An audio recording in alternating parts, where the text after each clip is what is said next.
ulah sampai ka ngajadikeun poho ka aranjeun keur waktu hirup di dunia naon auladukum pirang-pirang anak aranjeun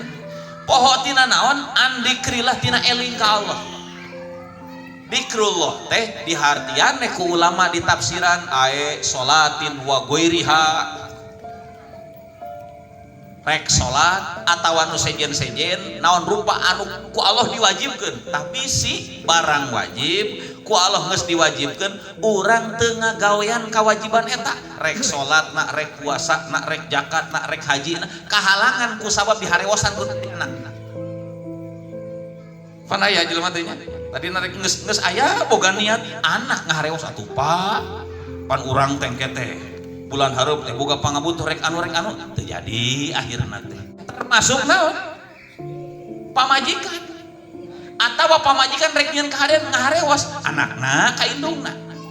atawa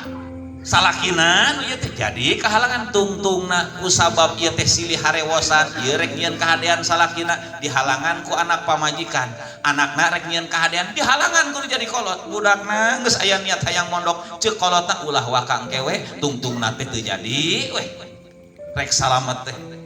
kumaha aya kitu akhirna dorak ka sarerea lamun dorak ka atuh ngakejebur sarerea